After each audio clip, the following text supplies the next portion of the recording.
Me friends and ఫ్యామిలీతో సరదాగా బయటకు వెళ్ళటానికి కారు లేదా అయితే వెంటనే ఈ నెంబర్కి కాల్ చేయండి. మ్యారేజ్ 8 months అవుతుంది సార్. 8 months.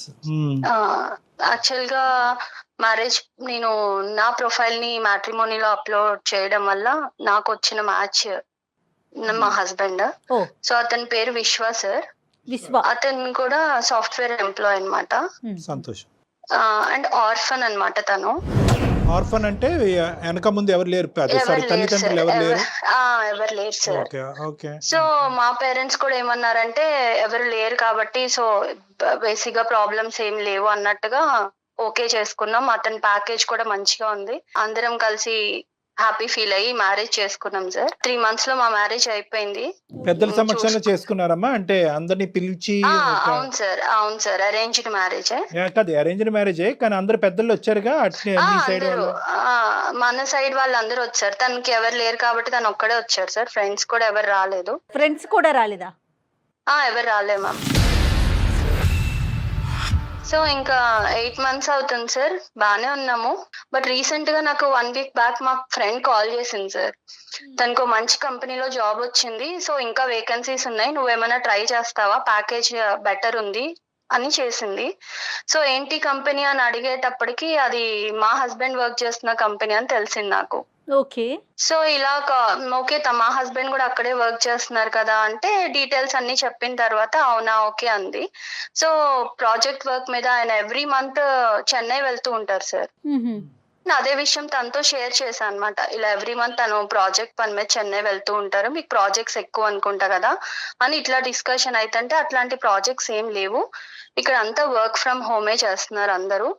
అండ్ వాళ్ళ స్ట్రీమ్ అయితే ఎక్స్ట్రీమ్లీ వర్క్ ఫ్రమ్ హోమ్ చేస్తున్నారు. సో ఎక్కడికి వెళ్ళే అవకాశమే లేదు అని చెప్పింది. తను చెప్పింది ఎంతవరకు కరెక్ట్ అంటారు? తను చెప్పింది కరెక్టా కాదా నేను వెంటనే డిక్లేర్ చేసుకోలేదు మ్యామ్. విన్నాను అంతే. తనకి కూడా ఇవన్నీ నేను ఎక్స్ప్లోర్ చేయలేదు. సో తర్వాత నేను through friends through background work చేసుకున్నాను అనమాట. అది నిజమా కాదా, ఎందుకంటే అతన్ని మనం డైరెక్ట్ బ్లేమ్ చేయలేం కదా మ్యామ్. సో ఫ్రెండ్స్ త్రూ కనుక్కుంటే అట్లాంటి నిజంగానే ఏం లేదని చెప్పారు.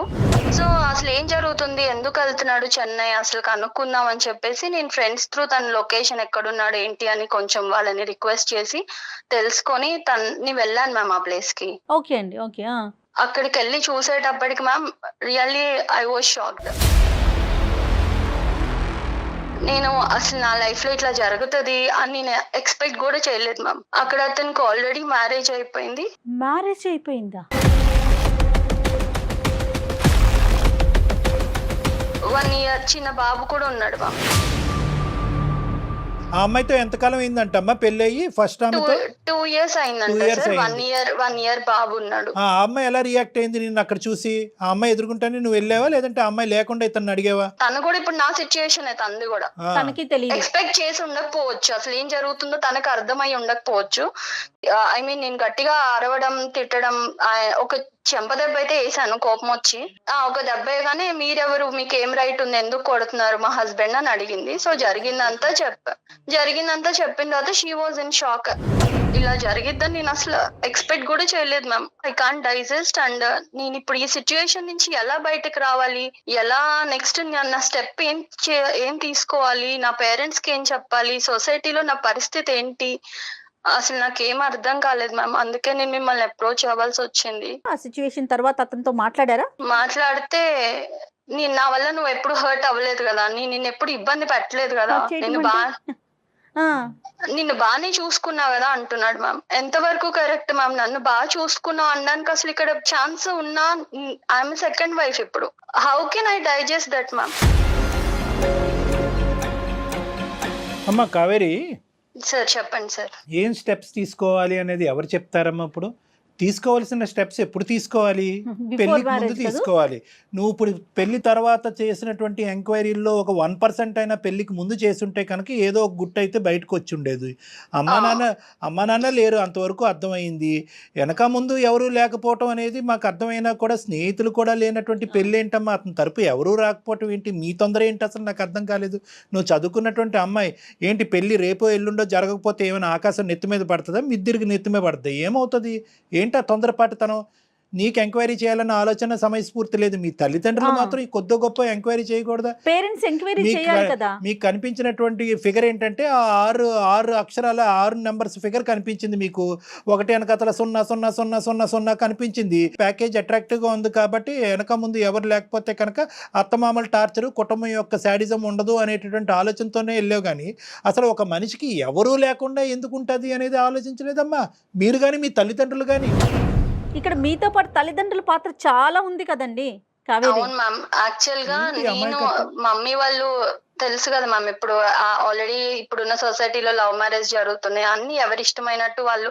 కానీ వాళ్ళు ఏంటంటే నేను ప్రొఫైల్ సెలెక్ట్ చేసుకొని మంచిగా ఉన్నారని చెప్పేటప్పటికి వాళ్ళు ఓకే తనకి తెలుసు కదా అని పేరెంట్స్ కూడా నన్ను బ్లైండ్ గా నమ్మారు. కాదు కావేరి, ఎంత మెచ్యూర్డ్ గా మాట్లాడుతున్నారు మీరు. అంటే ఆర్ఫన్ అనేటప్పటికి జాలిపడి చేసుకున్నావమ్మా? సార్ నేను నిజంగా అతని ప్యాకేజ్ నాకు నథింగ్ సార్, ఎందుకంటే ఎలా అయినా నాకున్న ప్యాకేజ్ కూడా మంచిగానే ఉంది. కాకపోతే ఏంటంటే ఆర్ఫన్ అంటే నాకు నిజంగా అతనికి నేను నా ఫ్యామిలీ చాలా సపోర్ట్ ఉండాలి, అండ్ మా ఫ్యామిలీలో ఒకటిలా కలిసిపోతాడు. సో తనకి నేను మంచి ఫ్యామిలీ ఇచ్చిందని అవుతాను అనుకున్నాను, కానీ ఏదో తన ప్యాకేజ్ చూసో తను ఇంకా నాకు ప్రాబ్లం ఉండదని నేను ఎప్పుడు అనుకోలేదు సార్. నువ్వు అనుకోలేదు, కానీ ఇందాక నువ్వు అన్నటువంటి మాటలు ఏంటంటే బాగుందమ్మా అని చెప్పి మీ అమ్మ నాన్న అని ప్యాకేజ్ కూడా బానే ఉంది కదా అనే మాట అన్నావు కాబట్టి నేను అంటున్నాను. అదే నాకు అర్థమైంది సార్. అది కూడా one of the point. As a parents గా వాళ్ళ కన్సర్న్ ఇంకా అలా అనుకుంటారు కదా, ఇంకా క్యారెక్టర్ అది అంటే నేనేదో చూస్ చేసుకున్నా ఓకే మంచి. సో ఇక్కడ ఏంటంటే ఆర్ఫన్ అనే దాంట్లో అతనికి మంచి జీవితాన్ని ఇద్దాం అనే ఉద్దేశం అమ్మా, లేదంటే నీకు మంచి జీవితం లభిస్తుంది అనే ఉద్దేశం? అంటే అతనికి సంబంధించినటువంటి ప్రేమ అటు ఇటు పోకుండా మొత్తం అంతా నాకే వస్తుందనే ఆలోచన వల్ల చేసుకున్నావా, లేదంటే అతనికి ఏకాకి అతను ఎవరికి లేరు కాబట్టి అతనికి నేను ఒక కుటుంబం ఇవ్వాలని? తనకి ఎవరు లేరు కాబట్టి సో మంచిగా చూసుకోవచ్చు, తను మంచిగా ఉంటాడు, మాలో ఒకటిలా ఉంటాడు, తనకు కూడా హ్యాపీగా ఉంటది. మామూలు రిటర్న్ నువ్వు ఇచ్చిన కాదు దానికి కావేరి, ఇవాళ రేపు ఇప్పుడు ప్రతి ఒక్కరు ఫోన్ లో కూడా మాట్లాడుకుంటున్నారు కదమ్మా. వన్స్ ఎంగేజ్మెంట్ అయినా లేకపోతే ఓకే అనుకున్న తర్వాత అట్లా మీ ఇద్దరు మాట్లాడుకోలేదా? అబ్బాయితో నువ్వు మాట్లాడలేదా? మాట్లాడాను మ్యామ్. ఇప్పుడైనా ఎక్కడ నాకు చెప్పలా? మా ఫ్రెండ్ కాల్ చేసే వరకు కూడా నాకు అసలు ఈ డౌట్ అనేది నాకు రాలా, ఎందుకంటే నన్ను తను అంతే మంచిగానే ఎక్కడ చూసుకున్నాడు. ఎక్స్ప్రెస్ చేయలే అతను? ఎక్కడా కూడా ఈవెన్ మా పేరెంట్స్ కైనా కూడా డౌట్ రాలా, అతను అంత మంచిగానే ఉన్నాడు. మా పేరెంట్స్ అయినా చాలా హ్యాపీ, ఎందుకంటే మనం ఆర్ఫన్ అని ఎంక్వైరీ చేసుకున్నా కూడా వాట్ ఎవర్ ఇట్ ఈస్ తను మంచోడు అన్న ఫీలింగే నాకు మా ఫ్రెండ్ కాల్ చేసే వరకు 1% డౌట్ కూడా రాలేదు మ్యామ్. నన్ను ఎందుకు ఇట్లా పెళ్లి చేసుకున్నావు అని నిలదీసినప్పుడు అతను ఏం చెప్తాడు? మిమ్మల్ని బాగా చూసుకోవటమేనా? అదే ఆన్సర్ చెప్తున్నాడు మ్యామ్. అందుకే నాకు అర్థం కావట్లా.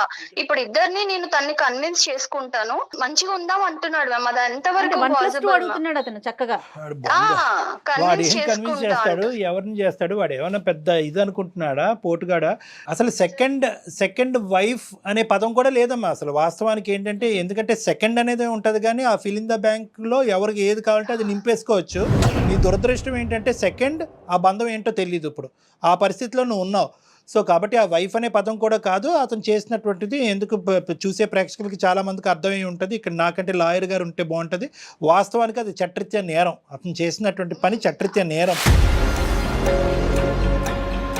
లీగల్ గా కూడా నేను ఎక్కడ క్వశ్చన్ చేయడానికి కూడా నాకు అవకాశం లేదు. ఇప్పుడు మీరు అన్నట్టే రేపు లాయర్ కూడా అనొచ్చు, అమ్మా ఎంక్వైరీ చేయకుండా నువ్వు ఎందుకు ఈ స్టెప్ తీసుకున్నావు, ఎందుకు యాక్సెప్ట్ చేశారని. లేదు, పెళ్లి చేసుకున్నారు, అంతమంది సమక్షంలో పెళ్లి చేసుకున్నారు. యూ హ్యావ్ బీన్ చీటెడ్ అమ్మా. So that is very clear cut. నువ్వు చీట్ చేయబడ్డావు. Second marriage is called as bigamy. అది కూడా లీగల్గా నేను ఆ పెద్ద పదాలు నేను వాడిను, కానీ అది కూడా చట్టరీత్యా నేరం. చీటింగ్, రెండో పెళ్లి చేసుకోవటం, రెండు చట్టరీత్యా నేరమే. కానీ ఇక్కడ ఏంటంటే నువ్వేమనుకుంటున్నావు, ఇటువంటి పొజిషన్లో అతను మంచిగా చూసుకున్నందుకు ఏమీ లేనట్టుగా వదిలేయాలని అనుకుంటున్నావా? ఎందుకు ఇలా చేశాడు అనే ప్రశ్నకి సమాధానం వెతుకుతున్నావు. అడగాలి, ఎందుకంటే ఇవాళ నాకు జరిగింది రేపు ఇంకొక అమ్మాయికి జరగచ్చు కదా. ఆర్ఫన్ అనే ట్యాగ్తో ఎంతమందిని మోసం చేశాడో మనకి. మీరేం ఎక్స్పెక్ట్ చేస్తున్నారండి మాకు మెయిల్ చేయడానికి అందమైన జీవితానికి? నాకు అతనితో ఉండాలని కాదు మ్యామ్, కానీ అతనికి రియలైజేషన్ రావాలి. అండ్ ఇంకొకసారి ఇంకొక అమ్మాయి లైఫ్ తో కానీ, ఇప్పుడున్న అమ్మాయి వాళ్ళ ఫస్ట్ వైఫ్ అది తను మ్యారేజ్ చేసుకున్న అమ్మాయి, తనకి మళ్ళీ ఇలాంటి ప్రాబ్లం రావద్దు సార్. సో మీరు డిసైడ్ అయిపోయారు అతని నుంచి దూరంగా ఉండటానికి? ఉండాలని అనుకుంటున్నాను మ్యామ్. సో ఒకటే కదమ్మా, ఒకటే డోర్ ఓపెన్ చేస్తావు ఏంటంటే నా స్థానం 10లో చేయండి, నాకు నా భర్త కావాలి లేదు అనేటువంటిది లేదు. ఓన్లీ థింగ్ ఏంటంటే నేను మోసపోయాను, నా అలాగే వేరే ఆడపిల్ల మోసపోకూడదు, వీడు వెచ్చలపెట్టి తన అందమైన జీవితం ద్వారా కట్ చేయండి అని రిక్వెస్ట్ కట్ చేస్తాను. చేయాలి. అండ్ ఇలాంటి నాలాగా ఆర్ఫన్ కదా మంచి చేద్దామని తలకి తగిలించుకునే వాళ్ళు చాలా మంది ఉండుండొచ్చు. Absolutely. అది సో కూడా అలాంటి ఉందిలే. వాళ్ళందరికీ మన అందమైన జీవితం ప్రోగ్రామ్ నుంచి ఒక రియలైజేషన్ రావాలి. సూపర్. ఏ స్టెప్ తీసుకున్నా వాళ్ళు ఇలాంటి లైఫ్ లో గుర్తు పెట్టుకోవాలి సార్. అదొక్కటే నాకు మీరు చేసే ఫేవర్. నీ రీజన్ చాలా హ్యాపీగా ఉందమ్మా, ఎందుకంటే జనరల్గా ఈ రీజన్ రాదు. సార్ నేను మోసపోయాను, నేను అన్యాయం అయిపోయాను, నా జీవితం ఎలా అయిపోయింది, ఏదో విధంగా ఏదో విధంగా కట్టే కొట్టే తెచ్చి మా భర్తను నాకు అప్పచెప్పండి, అవతల ఆడదు ఎలా పోయినా పర్లేదు అనే భాష మేము ఎక్కువ వింటా ఉంటాం. కానీ ఈ రోజు నువ్వేంటంటే సమాజం గురించి ఆలోచిస్తూ, దేశం గురించి ఆలోచిస్తూ ముందుకు వచ్చావు కదమ్మా. రియల్లీ గ్రేట్ అమ్మా, రియల్లీ గ్రేట్. సార్ 8 months లో దేవుడు ఎందుకు నాకు ఇలాంటి సిచ్యువేషన్ తెచ్చాడు. ఇంకో 1-2 years అంటే నేను కూడా ఒక బేబీతో మళ్ళీ అప్పుడు నిజంగానే ఇలా అడిగేదాన్నేమో, సార్ ఏదో ఒకటి చేయండి అని. బట్ రియల్లీ గాడ్స్ సేక్ నేను ఇప్పుడు కొంచెం సేఫ్ జోన్ లో ఉన్నా.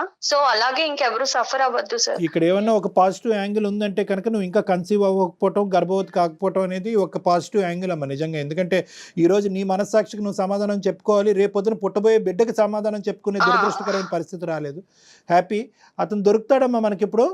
సార్ నేను కాన్ఫరెన్స్ పెడతాను సార్. మంచిగా ఫుల్ మీల్స్ పెడదాం. The person you are speaking with has put your call on hold. Hello విశ్వ. హలో చెప్పు. నేను అందమైన జీవితం ప్రోగ్రామ్ మ్యామ్ వాళ్ళ దగ్గర నా ప్రాబ్లం తీసుకెళ్లాను. నువ్వు ఇప్పుడు అక్కడికి ఎందుకు వెళ్ళావు? మరి ఎక్కడికి వెళ్ళాలి? నువ్వు చేసిన గొప్ప పనికి నేను ఎక్కడికి వెళ్ళాలో చెప్తే పోనీ అక్కడికే వెళ్తా. ఏదన్నా ఉంటే ఇంట్లో చూసుకోవాలి కానీ బయట రోడ్డు మీదకి ఎందుకు ఎక్కావు? అంటే నా ఇజ్జత్ తీసేస్తావా రోడ్డు మీదకి వెళ్ళి? ఇజ్జత్ ఉందని నువ్వు అనుకుంటే నీ ఇష్టం. లేదు సార్ తో మాట్లాడితే సార్ ఎంత ఇజ్జత్ ఉందో చెప్తారు నీకు. ఏదన్నా ఉంటే నువ్వు నాతో మాట్లాడాలి, ఇంట్లో చూసుకోవాలి తప్ప నువ్వు రోడ్డు మీదకి ఎక్కేసి ఛానల్స్ లో కూర్చుంటాను అందమైన జీవితం అది ఏంటి నువ్వు? విశ్వ నమస్తే నాన్న. నమస్తే సార్. నాకు ఆ సంస్కారం ఉంది కాబట్టి నమస్కారం పెట్టాను. నువ్వేంటంటే ఇంకా మా అందమైన జీవితం దగ్గర నుంచి ఫోన్ కాల్ వస్తేనే ఎందుకు బజార్కి ఇచ్చావని అంటున్నావు. సంతోషం, పోలీస్ స్టేషన్ నుంచి ఫోన్ రాలే. పోలీస్ స్టేషన్ నుంచి నీకు ఫోన్ రావాలా అక్కర్లేదా? అసలు పోలీస్ స్టేషన్ కి వెళ్ళాల్సిన ఊరికి నేను అడుగుతున్నా. ఇటువంటి పరిస్థితుల్లో బాగా చదువుకున్నావు కదా, ఎన్నో డిగ్రీలు, ఎంతో పెద్ద కంపెనీలో పనిచేస్తున్నావు కదా, ఇటువంటి పరిస్థితుల్లో పోలీస్ స్టేషన్ నుంచి ఫోన్ రావడానికి అవకాశం ఉందా లేదా అని అడుగుతున్నాను నేను. ఇప్పుడు పోలీస్ స్టేషన్ లో కేసు పెట్టేసి పెట్టలే తప్పు నేనేం చేశాను? తప్పు ఏం చేశాను అంటున్నాడు అతను. Right, okay. అయితే నీకు అసలు ఏమీ తెలియదు కాబట్టి ఆ అమ్మాయి ఏమని చెప్పిందంటే నీ యొక్క సెకండ్ అమ్మాయి, ఆ అమ్మాయిని భార్య అంటామా ఏమంటామా, నువ్వేమనుకుని ఆ అమ్మాయిని చేసుకున్నావు అనేది నాకు తెలియదు. కానీ నాది నీ దగ్గర నుంచి ఒకటే ప్రశ్న, ఎందుకు నీకు ఇంత ఒక్కళ్ళు సరిపోరా, ఇద్దరు ఎందుకు నీకు? ఒకళ్ళు సరిపోరా అంటే అది అనుకోకుండా జరిగిందండి. అది ఏమనుకున్నా ఏంటి ఏమనుకోకుండా ఒక అమ్మాయిని పెళ్లి చేసుకోవటం అనుకోకుండా జరుగుతుందా? ఆ అమ్మాయి చెప్పినట్టు ఫస్ట్ మ్యారేజ్ అయిందండి.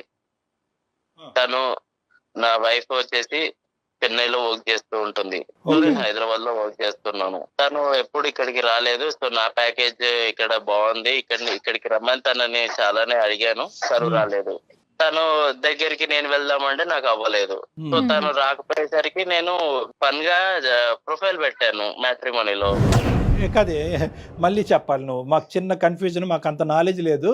నార్మల్గా ప్రొఫైల్ పెట్టమైందయ్యా. నార్మల్గా పెట్టడం అంటే ఏంటి? దీనిలో ఆడపిల్లల జీవితాలతో ఆడుకోవాలని కాదండి, జస్ట్ ఏదో క్యాజువల్ గా నేను పెట్టాను. పెట్టంగానే తిను వీళ్ళ ఫ్యామిలీ వాళ్ళందరూ కనెక్ట్ అయ్యారు. కాదు సార్, మనం పర్సనల్ గా అబ్బాయిలుగా ఒకటి మాట్లాడుకుందాం. అబ్బాయిలా నన్ను ఎందుకు కలుపుతారు బాబు అందులో? ఆగండి సార్, నన్ను కలపద్దు. నీ గొడవ ఏదో చెప్పు, నన్ను ఇన్వాల్వ్ చేయొద్దు. నువ్వు నీ గొడవ ఏంటి, నీ బాధ ఏంటి చెప్పు. నువ్వు ఎందుకు ఈ నాటకం ఆడేవని చెప్పు. ఇప్పుడు ఏంటంటే తెలుసా, ఎక్కడితో కాన్ఫరెన్స్ కాల్ ఆగదు. ఆ అమ్మాయి తల్లిదండ్రులకు కూడా కాన్ఫరెన్స్ కాల్ కలుపుతాం, వాళ్ళు పోలీస్ స్టేషన్ కలుపుతారు. నువ్వు చెప్పు ఇప్పుడు ఏంటో, ఏం చెప్పాలనుకుంటున్నావు? నా ఫస్ట్ వైఫ్ చెన్నైలో ఉండడం వల్ల కొంచెం ఫిజికల్ నీడ్స్ వల్ల తన దగ్గరికి రాలేదు. దాని వల్ల నేను ఏం ఇక్కడ సఫర్ మాట్లాడుతున్నారండి? అయ్యేవాడిని. దాంతో నేను ఏదో క్యాజువల్ గా మ్యాట్రిమోన్ లో పెట్టేసరికి తిను కనెక్ట్ అయింది. పెళ్లి చేసుకున్నాను, అందే ఇద్దరిని హ్యాపీగానే చూసుకుంటున్నాను. తన దగ్గర ఉంటున్నాను, తిన దగ్గర ఉంటున్నాను. నువ్వు చూసుకోకపోతే వాళ్ళు హ్యాపీగా ఉండరా? నువ్వేమన్నా పెంచి పోషిస్తున్నావు, నీ శాలరీ మీద వాళ్ళు బతుకుతున్నారా? నువ్వు చూసేది ఏంటి? సార్ ఇక్కడ శాలరీ ఒకటే ఇంపార్టెంట్ కాదు సార్, డబ్బులు అనేది ఇంపార్టెంట్ కాదు. మనిషికి చాలా అవసరాలు ఉంటాయి, తోడు ఉంటాయి, చాలా ఉంటాయి. కాదు, రెండు పెళ్లి చేసుకుంటే తప్పు, సమాజం అంగీకరించదు, చట్టరీత్యా నేరం, దానికి 7 సంవత్సరాలు జైలు శిక్ష పడుతుంది. నాకే బోటాబోటీ నాలెడ్జ్, ఇది తెలుసా నీకు? ఇవన్నీ తెలిసినా కూడా కొన్ని ఒక టైంలో అయిపోయింది మ్యారేజ్. ఇప్పుడు అయిపోయిన తర్వాత కూడా నేను తనని యాక్సెప్ట్ చేసుకొని తనని బాగానే చూసుకుంటున్నాను నేను. సో అయిపోయింది కాబట్టి ఆ కథను అక్కడ మూసేద్దాం, ఇంకా అనుభవించడం ఒకటే కార్యక్రమం అంటావా? నిజంగా ఆర్ఫన్ నేను అది అడగని కళ్యాణ్ గారు, అసలు నాకు అదొక డౌట్ వస్తుంది. అనుకుంటే వాళ్ళని ఎందుకు సార్ నేను బాగా చూస్తాను. నువ్వు అనాథవా? నేను అన్నదని కాదండి. నీకు ఫ్యామిలీ ఉంది, మీకు అమ్మ నాన్న ఉన్నారు. ఏం బతుకయ్యా ఉండగా తల్లిదండ్రులు చంపుకునేటటువంటి నువ్వేం మనిషి అయ్యా? అది నేను ఏదో ఫన్ గా క్యాజువల్ గా చేసిన దానికి ఫన్ క్యాజువల్ తగలయ్యా? నీకు బుర్రందా? లేదంటే ఏమైనా కరెంట్ షాక్ పెట్టాలి నీకు? అంతగానే తప్పేం చేశాను సార్? మీరు తెచ్చిపోయి మాట్లాడుతున్నారు. ఏం తప్పు చేశాను నేను? ఇద్దరిని పెళ్లి చేసుకున్నా అన్నప్పుడు మ్యాట్రిమోనీలో నువ్వు అక్కడ బ్రాకెట్ లో పెట్టాల్సింది. ఏమని? ఆల్రెడీ మ్యారీడ్ అని పెట్టాల్సింది. అప్పుడు ఫన్ ఏ ఉంటదమ్మా. అప్పుడు చాలా ఫన్ ఉండేది కదా, అప్పుడు అర్థమయ్యేది అందరికి కూడా. ఆర్ఫన్ అని పెట్టి సింపతి కోసం చూడడం కరెక్ట్ కాదు కదా. కావేరి, ఒక్క నిమిషం. నేను ఆర్ఫన్ అయితే ఫ్యామిలీ అయితే నిన్ను బాగా చూసుకున్నానా లేదా అది చెప్పు. ఇప్పుడు ఫ్యామిలీ అయితే నాకు ఒక రైట్ ఉండేది, మీ ఫ్యామిలీ దగ్గరకు వచ్చి. లేకపోతే నీకు ఫ్యామిలీ ఉంటే చూసుకున్నానా లేదా? నీకు ఫ్యామిలీ ఉంటే నేను ఇక్కడికి రావాల్సిన అవసరం లేదు, అక్కడ మీ ఇంట్లో వాళ్ళని అడిగేదాన్ని కదా. ఫ్యామిలీ లేదు, నువ్వు ఒక ఆర్ఫన్ అని రోడ్ మీదకి వెళ్ళిపోతున్నావు, నువ్వు ఇజ్జత్ తీసేస్తున్నావు. వాడికి 2 గిఫ్ట్లు ఇవ్వాలి, ఒకటి కత్తిరే లేదంటే రాడ్, ఈ రెండిట్లో ఏదోటి ఇవ్వాలి. వెళ్తా, పోలీస్ స్టేషన్ కి వెళ్తా, ఖచ్చితంగా వెళ్తా. నువ్వు చేసిన గొప్ప పని తెలిస్తే ఇంకా నాలాగా ఎవరు సఫర్ అవ్వకూడదని వెళ్తా. ఎక్కడి దాకా వెళ్తా. ఏం మాట్లాడుతున్నావు నువ్వు? పిచ్చా? నాకు పిచ్చా? అంటున్నావేంటే? ఏమంటున్నావు? నువ్వు మర్యాద ఇచ్చి మాట్లాడాలి. ఓకే, ఇక్కడ నువ్వు లూప్ లైన్లో ఉన్నావు, తొందరలోనే నువ్వు జైల్లోకి వెళ్ళబోతున్నావు. ఆ అమ్మాయి చేత ఏవైతే కేసులు పెట్టించాలో దగ్గరుండి ఒక అడ్వకేట్ హెల్ప్తో మేము కేసులు పెట్టిస్తాము. ఆ అమ్మాయి చేసినటువంటి ఒక అమాయక పనికి ఈరోజు బలిపశువు అయ్యింది. ఆ అమ్మాయి మా ముందుకు వచ్చింది. ఎందుకు వచ్చింది? నన్ను కాపాడండి అని రాలేదు, నాలాంటి ఆడపిల్లల్ని కాపాడండి అని సమాజం కూడా వచ్చింది. ఒక ఆర్ఫన్ అని, ఒక అనాథ అని చెప్పి నీ గురించి జాలిపడి చేస్తే కనుక నీకు ఫన్ కావాలా? నీకు ఫన్ కావాలంటే అసలైన ఫన్ ఏంటో తెలుసా? ఏదైతే కట్ చేయాలో నీకు అది కట్ చేస్తే అప్పుడు నీకు ఫన్ను. ఇది కామం, నీకు ఉన్నది కామం. ఇక్కడ 2 చేత కేసులు పెట్టిస్తావు. ఈ అమ్మాయిని రెచ్చగొట్టడం కాదు, ఈ అమ్మాయి చేత కేసు పెట్టిస్తావు, నీ చేత ఓసలు లెక్క పెట్టిస్తాం. ఏం బ్రతుకురా బాబు నీది? ఏం బ్రతుకు? ఇదేనా బ్రతుకంటే? ఉన్న తల్లిదండ్రులను చంపేస్తావా? నీకు ఆడపిల్లలు ఉంటే చాలా.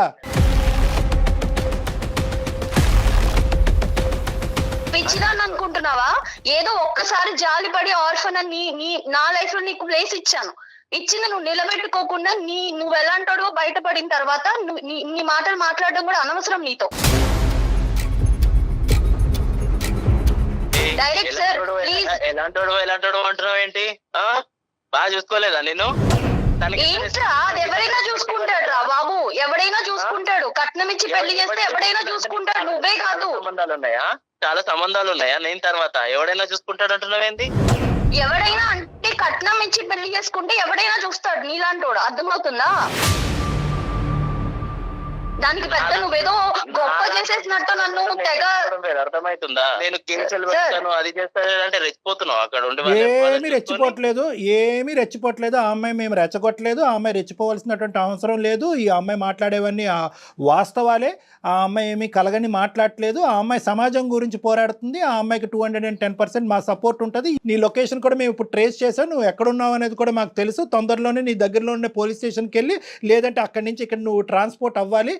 ఇటువంటి చర్యలు మేము తొందరలోనే తీసుకోబోతున్నాం, నువ్వు జాగ్రత్త. ఇవాళ రేపు 2 భార్యలను ఎవరైనా పెళ్లి చేసుకుంటున్నారా లేదా? అరే బాబు, ఏ దేశంలో ఉన్నావు, ఏ ప్రపంచంలో ఉన్నారో బాబు? ఇద్దరు భార్యలను ఎవరు ఇదేమన్నా చేసుకుంటారా బాబు? రాచరికమా నాయనా? మీరేం సార్ ఇంకా సింగిల్ భార్య సింగిల్ వైఫ్ అన్నట్టు మాట్లాడుతున్నారు? అలా కాదు, మీ కుటుంబంలో ఇది ఆనవాయితీయా? కుటుంబం గురించి ఎందుకు సార్? కుటుంబం మానవైతే కాదు మరి సార్. నువ్వు అంటున్నావు కదా ఇది కామన్ కదా, మీరు మగవాళ్ళే కదా సార్, మీకు ఇద్దరు ఉండొచ్చు కదా అని అంటున్నావు కదా.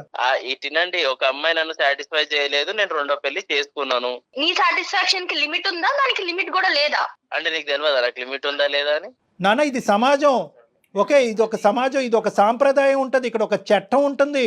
ఒకరికి ముగ్గురు నలుగురు అనేటటువంటిది వర్కౌట్ అవ్వదు. ఎలా పడితే అలా పెళ్ళిళ్ళు చేసుకోవటం ఫన్ అండి, క్రేజీ అండి, క్యాజువల్ అండి అని నువ్వు ఆడేటటువంటి పదాలు సమాజం అంగీకరించదు, దానికి శిక్ష పడుతుంది.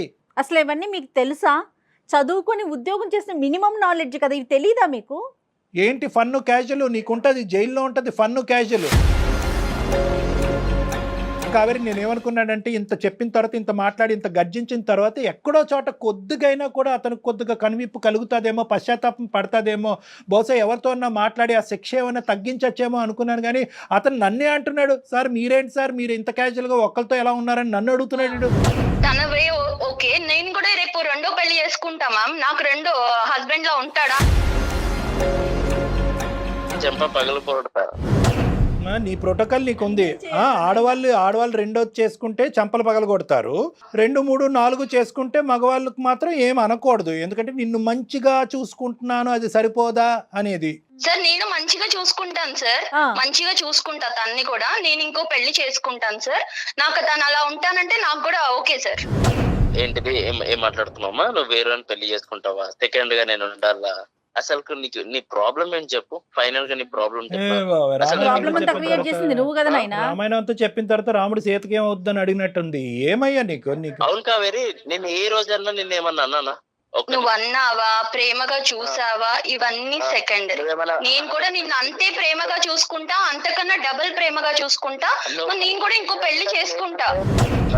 ఎలా నువ్వు అసలు నీకు అంత ధైర్యం ఉంటే ఇంకొక ఆడపిల్లని లైఫ్ లోకి తీసుకున్నావు? అసలు నీకు బ్రెయిన్ పని చేయట్లేదని నాకు అర్థమవుతుంది, కానీ నీ అంత క్రాక్ గా నేను మాట్లాడలేకపోతున్నా. అర్థమవుతుందా?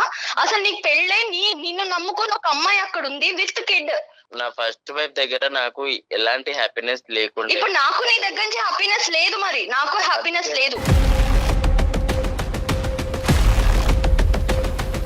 ఆ అమ్మాయి అయితే నీతో ఉండాలని అనుకోవట్లేదు, అది చాలా దూరం మాట, అది నువ్వు కల్లో కూడా ఊహించుకోవద్దు. కేసులు ఏ విధంగా పెడతాది, ఏ విధంగా ఈ అమ్మాయి ముందుకు తీసుకెళ్తుంది అనేటటువంటిది అది మా చేతుల్లో లేదు. ఆ అమ్మాయి కోరుకుంటే దానికి మేము సహాయపడగలం, ఆ అమ్మాయికి కావాల్సినటువంటి దారి చూపెట్టగలం. నాకు కావేరి అంటే ఇష్టం సార్, అలానే నా ఫస్ట్ వైఫ్ ఇష్టం లేదనంట, తను కూడా ఇష్టమే. నేను వీళ్ళిద్దరిని హ్యాపీగా చూసుకోగలుగుతాను సార్. నువ్వు ఎంతమందినా చూసుకుంటావు, అది కాదు లెక్క. వీళ్ళిద్దరు నిన్నే యాక్సెప్ట్ చేస్తున్నారా లేదా అనేది బాల్ నీ కోర్టులో లేదు, బాల్ నీ కోర్టులో లేదు, బాల్ వాళ్ళ కోర్టులో ఉంది. ఈ అమ్మాయికి ఇప్పుడు ఏం బరువు లేదు, బాధ్యత లేదు. తూతూ మంత్రంగా ఒక పెళ్లి జరిగింది, ఆ పెళ్లి తెంచుకోవటం పెద్ద విషయం కాదు, ఎందుకంటే జీవితాంతం నీలాంటి మోసగాడితో ఈ అమ్మాయి జీవించాలని అనుకోవట్లేదు. నెంబర్ 1. నెంబర్ 2 ఏంటంటే కనుక అసలైన కథ ఎప్పుడు వినిపిస్తుందో తెలుసా? ఎప్పుడైతే కావేరి వెళ్ళి మమ్మల్ని కాదు వాళ్ళ ఫ్యామిలీ మెంబర్స్ని కూడా దీంట్లో ఇంక్లూడ్ చేస్తుందో అప్పుడు నీకు సీన్ సితారవుతుంది. అంతవరకు ఎందుకు లేండి సార్, వద్దు, మనలోనే గుట్టుగా ఉంచేద్దాం, ఇక్కడే కాపాడేసేయండి సార్, గుట్టుగా ఉంచేసుకోండి, మీ బాధను మీరు కడుపులో పెట్టేసుకోండి, మా ఇష్యూ మేము కడుపులో పెట్టుకుని ఎక్కడికి తేల్చేసి కావేరి బంగారు తల్లి బాగా చూసుకుంటున్నాడు కదా, నీకు ఏదో ఫ్రీడమ్ ఇచ్చాడంట కదా, ఆ ఫ్రీడమ్ తో పాటు నువ్వు సుఖపడి అలా ఉండిపోమ్మా అని చెప్పమంటావా? సార్ మీరే ఏదన్నా ఒకటి చేసి. నేనేం చేయలేనురా బాబు, నేను చంపేద్దురా బాబు, నేనేం చేయలేనురా. రే అర్థం చేసుకో, నేను చేయగలిగేది ఏమీ లేదు. నీ గొంత నువ్వు తవ్వుకున్నావు, నీ ఎంత హైటో నాకు తెలియదు, కానీ దానికి ఒక 2 అడుగులు ఎక్కువే తవ్వావు నీ గొంత, అందులో ఇప్పుడు పడ్డావు. ఇప్పుడు మేమందరం మట్టిపోసి కప్పటం తప్ప ఏమీ చేయలేము. ఒక మ్యాట్రిమోన్లో ఆర్ఫన్ కింద పెట్టినటువంటి నువ్వు చాలా మందిని క్యాచ్ చేసి ఉంటావు. ఇదేదో 6 నెలలు బట్టో 5 నెలలు బట్టో జరిగినటువంటి వ్యవహారం కాదు. ఊరికో ఒక అమ్మాయిని నువ్వు పెళ్లి చేసుకుని ఆల్రెడీ ఎక్కడ గుట్టి అక్కడ కప్పెట్టుంటావు. సార్ అలా చేయలేదు సార్, నాకు ఉన్నది ఇద్దరే సార్.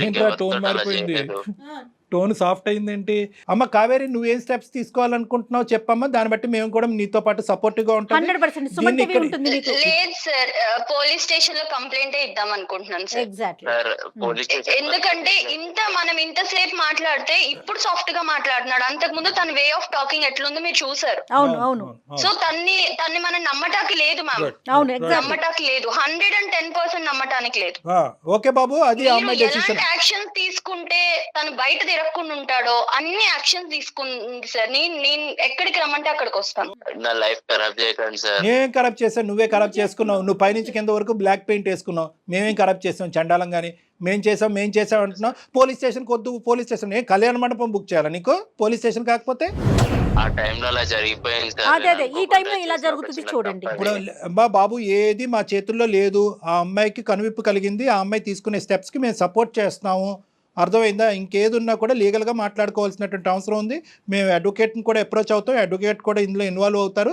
తర్వాత సంగతి తర్వాత చూసుకుందాం. ఒక ఆడపిల్లకి అన్యాయం జరిగితే ఎట్టి పరిస్థితిలో మౌనంగా మాత్రం ఉండదండి సుమన్ టీవీ అండ్ కళ్యాణ్ గారు కూడా. డెఫినెట్గా ఆ అమ్మాయి ప్రజల కోసం, అందరి కోసం ముందుకొచ్చింది. ఆడపిల్లలందరి కోసం ముందుకొచ్చింది. డెఫినెట్గా నీకు మేము 100% సపోర్ట్ చేస్తాము. ఏం చేద్దామో ఒకసారి మాట్లాడుకుందాం. తప్పకుండా అమ్మ. నువ్వు నీ పేరెంట్స్ని ఇమీడియట్గా ఇన్వాల్వ్ చేయాలి. ఎందుకంటే ఇప్పటివరకు నువ్వు ఇన్వాల్వ్ చేయలేనట్టు మాకు అర్థమవుతుంది. పేరెంట్స్ని ఇన్వాల్వ్ చేయాలి. ఎందుకంటే వాళ్ళ యొక్క సపోర్ట్ కావాలి రానున్న రోజుల్లో. ఎందుకంటే ఇలా ఒకసారి హార్డ్గా ఒకసారి సాఫ్ట్గా మాట్లాడినటువంటి మనిషి ఈ రోజు నువ్వేదో స్టెప్ తీసుకోబోతున్నావు అని చెప్పి మళ్ళీ హార్డ్ అవుతే కనుక అది సమస్యాత్మకంగా మారుతుంది. అది ఏమైనా క్రిమినల్. Hello sir. ఏమయ్యా సార్, ఇది మీ ప్రోగ్రామ్ వల్ల చాలా మందికి లైఫ్ ఇచ్చారు. నా లైఫ్ ఎందుకు సార్ ఇలా ఖరాబ్ చేస్తున్నారు? అంటే ఆ లైఫ్ తీసేసి నీకు లైఫ్ ఇచ్చేయాలన్నమాట. ఇదే నీ ఎజెండా. నేనేమనయ్యా నీకు లైఫ్? అది కాదు సార్. తనని బాగా చూసుకుంటాను. నేను ఇద్దరిని బాగా చూసుకుంటున్నాను. ఓకే, నిన్ను చూసుకో. చేతులు దాటింది. నీ జీవితం కాస్త వేరే వాళ్ళ చేతుల్లో ఉంది. వాళ్ళు లెక్క తేల్చుకొని నీ భవిష్యత్తు ఏంటో ఆలోచించుకోండి అంతే. ఓకేనా? బాయ్ నాన్న. All the best. జాగ్రత్త. ఓకే కావేరి. ఓకే. ఇంకొక విషయం కూడా మనం డిస్కస్ చేయాలండి. ముఖ్యంగా ఆడపిల్లలే. వెనక ముందు ఎవరు ఉండొద్దు. ఓన్లీ అబ్బాయి ఒక్కడే ఉండాలి. ఏ బాధరాబందీ ఉండకూడదు. అప్పుడే మేము హ్యాపీగా ఉంటామన్న ఫీలింగ్ ఆడపిల్లలకి, తల్లిదండ్రులకి. అది కూడా ఒక కారణమేమో కదంటారా? ఇంత తెలివైన అమ్మాయి మనం ఎక్కడ ఈ అమ్మాయి బుట్లో పడిందని మనం అందరం అనుకుంటున్నాం కదా. అన్నిటికంటే విచిత్రమైన ఆశ్చర్యం ఏంటంటే కనుక గుడ్డిగా నమ్మేటటువంటి తల్లిదండ్రులు. కరెక్టే, చదువు విషయంలో నమ్మారు, కాలేజ్ విషయంలో నమ్మారు, కెరియర్ విషయంలో నమ్మారు, క్యారెక్టర్ విషయంలో నమ్మారు. ఒక సమాజంలోకి వెళ్తుంటే కనుక ఒక పెళ్ళి అనేటటువంటిది జీవితంలోనే అతి పెద్ద అంశం. అక్కడ అనుభవం అనేది ఇంపార్టెంట్. అంతే కదండి, అనుభవం అనేది ఇంపార్టెంట్. ఆ తల్లిదండ్రులకు ఉన్నటువంటి అనుభవాన్ని నమ్మాలి. కానీ ఈ అమ్మాయి యొక్క ఆలోచనని కొద్దిగా సెకండరీగా తీసుకుని ఉంటే బాగుండేది. ఇప్పుడు ఈ పిల్ల చిన్న పిల్ల కదా, మనకు అనుభవం ఉంది కదా అని ఒక ఆలోచన ఉన్నట్లయితే కొంతైనా ఎంక్వైరీ జరిగేదేమో కదండి. అంతేనమ్మా. ఇప్పుడు ఏంటంటే ఈ అమ్మాయి పాపం ఏంటంటే నాకేదో సింగిల్గా ఉంటే కనుక మొత్తం ప్రేమ నాకే వస్తుంది, అటు ఇటు టార్చర్ ఉండదు అనే యాంగిల్లో ఈ అమ్మాయి వెళ్ళలేదు. ఈ అమ్మాయి కేవలం ఏంటంటే ఆర్ఫన్ అనేటటువంటి జాలితో జీవితం లేని, కుటుంబం లేనటువంటి ఒక మంచి అబ్బాయికి ఒక కుటుంబాన్ని ఇద్దామనే ఉద్దేశంతో వెళ్ళింది. కానీ మీరు అనేటటువంటి మాత్రం ప్రేక్షకుల్లో చాలామంది, ప్రత్యేకంగా ఆడపిల్లలు, కుటుంబాలు చాలా గుర్తుపెట్టుకోవాలి. ఆడపడుచులు ఎందరో వస్తారు, అన్నదమ్ములు ఎంతమంది ఉన్నాయి, ఆస్తులు ఏ విధంగా పంపకాలు జరుగుతాయి. 10 మంది ఉంటే కనుక 10 భాగాలు అవుతాయి, 10 దిక్కులు నరకం వస్తుంది. నేను నా భర్తే ఉండాలి అనుకునేటటువంటి ఆడపిల్లలకి బహుశా ఇది ఏంటంటే ఇది ఒక గుణపాఠం. ఎందుకంటే కనుక ఒంటరిగా వచ్చేటటువంటి వాడు ఆ ఒంటరితనంతో పాటు ఏమేమి తీసుకొస్తాడు అనేటటువంటిది గుర్తుపెట్టుకోవాలి. ఎందుకంటే అతను ఎంత కుటుంబం లేదు అంటే కనుక ఆ కుటుంబం లేకపోవటం అనేది ఎంత వాస్తవమో, మీకు సపోర్ట్ లేదు అనేది కూడా, సమస్యలు వస్తే కనుక మీకు సపోర్ట్ లేదు అనేది కూడా అంతే గుర్తుపెట్టుకోవాలి. కాబట్టి ఎప్పుడైతే కనుక ఒక పెద్ద కుటుంబంతో పాటు పెద్ద సంతోషం వస్తుందనే ఆలోచనతో ఉండాలి. కాబట్టి ఎవరూ లేకుండా ఉండాలి, ఏకాకి అయ్యి ఉండాలి, వెనక ముందు ఉండకూడదు అనే ఆలోచనతో బహుశా ఈ అమ్మాయిలాగా మీరందరూ కూడా బుట్టలో కాలేయొద్దు. కాబట్టి జాగ్రత్తగా ఉండండి. ఇటువంటి మ్యాట్రిమోనీలోంచి వచ్చేటటువంటి ఫ్యాక్ట్స్ అన్నీ కూడా ఫ్యాక్ట్స్. అది చాలా గొప్ప మ్యాట్రిమోనీ, దానికి చాలా పేరుందని మ్యాట్రిమోనీ, దానికి ఎన్నో రివ్యూస్ ఉన్నాయని చెప్పి బ్లైండ్గా మీరు వెళ్ళొద్దు. ఎంత మ్యాట్రిమోనీలో వచ్చినా కూడా మీరు చేయవలసినటువంటి ఎంక్వైరీస్ మీరు చేసుకోవాలి. ఆ ఎంక్వైరీస్ ద్వారా 100% ఫ్యాక్ట్స్ రాకపోవచ్చేమో, కానీ కొద్దో గొప్ప తెలిస్తే కనుక దాన్ని బట్టి మీరు లీడ్స్ తీసుకుని ఆ 1% డౌట్ ఉన్నా కూడా విత్డ్రా అవడానికి అవకాశం ఉంటుంది. రైట్ అండి. నమస్తే కళ్యాణ్. నమస్తే.